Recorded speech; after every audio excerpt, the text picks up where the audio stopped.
जय श्री राम भक्तजनों, आप सभी का स्वागत है श्री रामचरितमानस वार्षिक पाठ के 121वें दिन की कथा में। वार्षिक पाठ में हम प्रतिदिन 3 दोहे और मंगलवार के दिन 6 दोहे पढ़ते हैं, जिससे हमारी संपूर्ण रामायण 1 वर्ष से पहले 11 महीने में पूर्ण हो जाती है। जिन भक्तजनों पे समय की कमी रहती है, वे प्रतिदिन 3 दोहे पढ़कर अपना जीवन सफल बना सकते हैं। प्रभु श्री रामचंद्र शिव शंकर भोलेनाथ की कृपा दृष्टि पा सकते हैं। श्री रामचरितमानस का पाठ करने से पूर्व हम सभी देव देवताओं का आह्वान करते हैं कि वे भी हमारी श्री रामचरितमानस में सम्मिलित हों और हमें अपना आशीर्वाद प्रदान करें। सभी गुरुजनों को प्रणाम करते हैं। तो शुरू करते हैं आज की कथा। सर्वप्रथम शिव शंकर भोलेनाथ जय पार्वती माता, जिन्होंने सर्वप्रथम इस संसार जगत को राम नाम प्रदान किया, उनको प्रणाम आवाहन। तत्पश्चात सभी गुरुजनों, सभी देवी देवताओं को प्रणाम व आवाहन कि वे भी हमारी श्री रामचरितमानस में सम्मिलित हों और हमारे पाठ को सफल बनाएं, अपना आशीर्वाद प्रदान करें। बोलो जय श्री रामचंद्र की जय। तो शुरू करते हैं आज की कथा।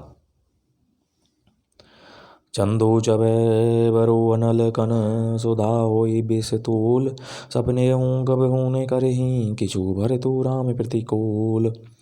मंगल भवन मंगलहारी द्रवौ सुदशरथ जर बिहारी। चंद्रमा चाहे शीतल किरणों की जगह आग की चिंगारियां बरसाने लगे और अमृत चाहे विष के समान हो जाए, परंतु भरत जी स्वप्न में भी कभी श्री रामचंद्र जी के विरुद्ध कुछ नहीं कहेंगे। एक विधात ही दोष नुदेहि, सुधा दिखाई दीने विसूजे ही। खर बरु नगर सोचू सब काहो, दोष दाहो और मिटा उछाहो। कोई एक विधाता को दोष देते हैं जिसने अमृत दिखाकर विष दे दिया। नगर भर में खलबली मच गई, सब किसी को सोच हो गया। हृदय में दुस्सह जलन हो गई, आनंद उत्साह मिट गया। विप्र बधू कुल मान्य जठेरी, जय प्रिय परम कैकई केरी। लगी दैन सीख सीलू सराही, बचन बान सम लागहि ताही। ब्राह्मणों की स्त्रियां कुल की माननीय बड़ी बूढ़ी और जो कैकई की परम प्रिय थी, वे उसके सील की सराहना करके उसे सीख देने लगीं, पर उसको उनके वचन बाण के समान लगते हैं।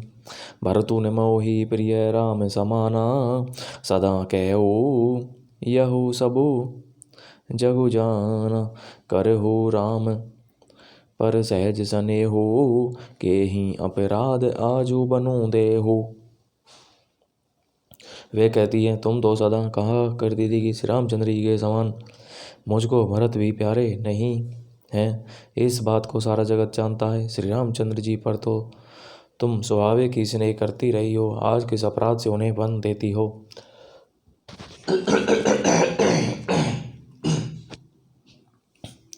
कबहू ने कियऊ सब तिहारेषु, प्रीति प्रीति जान सबु देशु।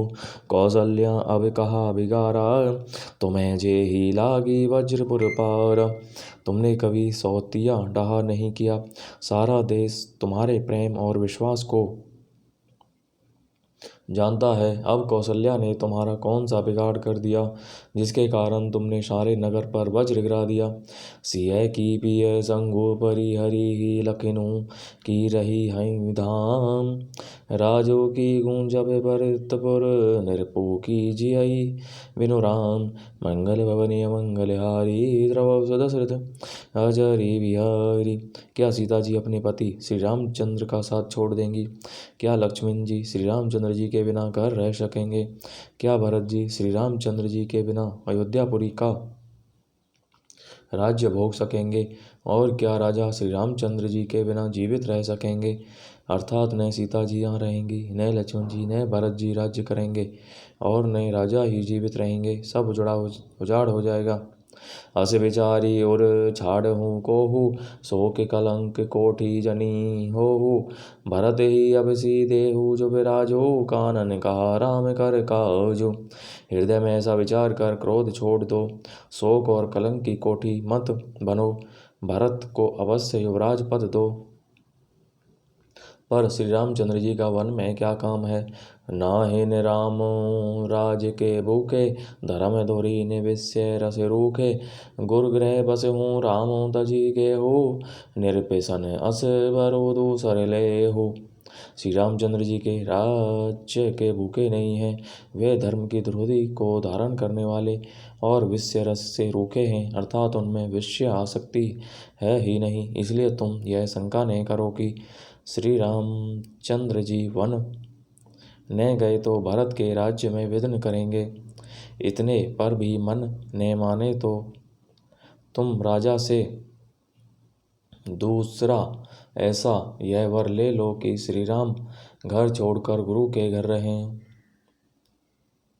जो नहीं लगी हूँ कहें हमारे, नहीं लागे ही कछु हाथ तुम्हारे।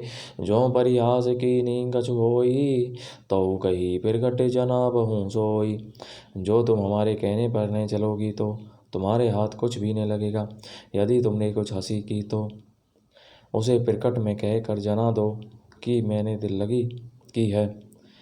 राम सर से सुत कान ने जोगू, कहा कही सुनी तुम्हें कहूँ लोगू।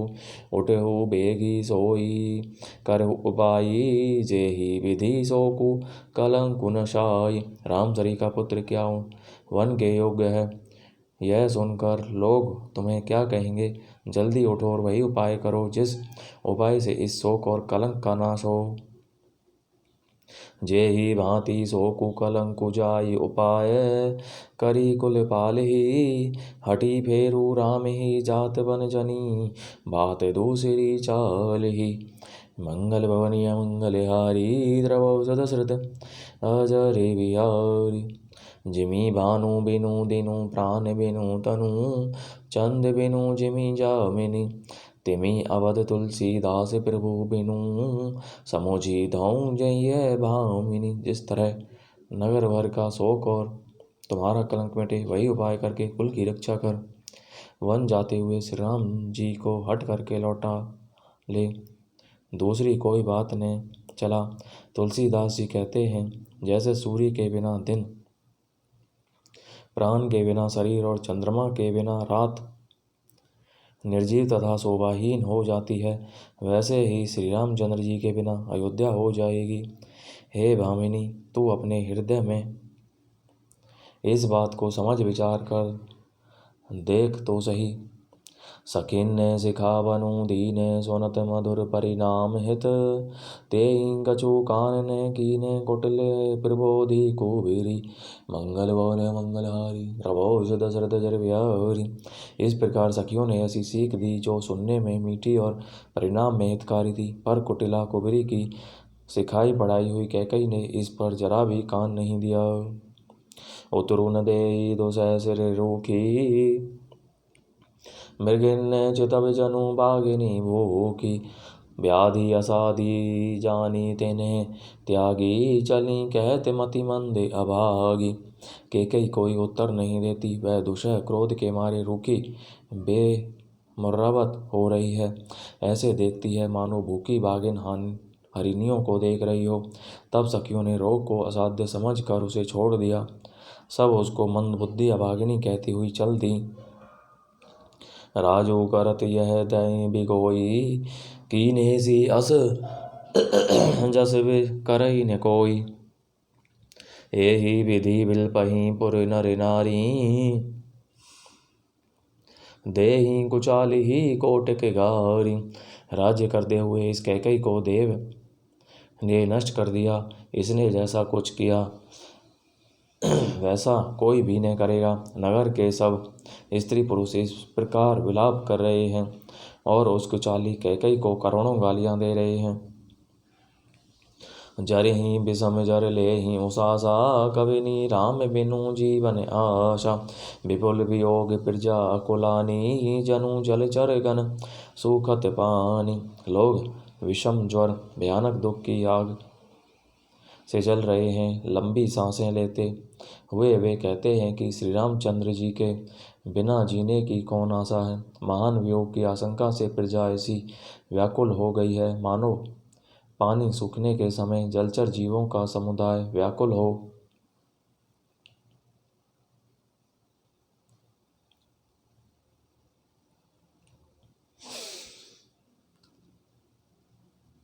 बोलो जय श्री रामचंद्र की जय।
श्री राम कौशल्या संवाद। अति विषाद बस लोग लोगाई, गए मातु पही राम गोसाई।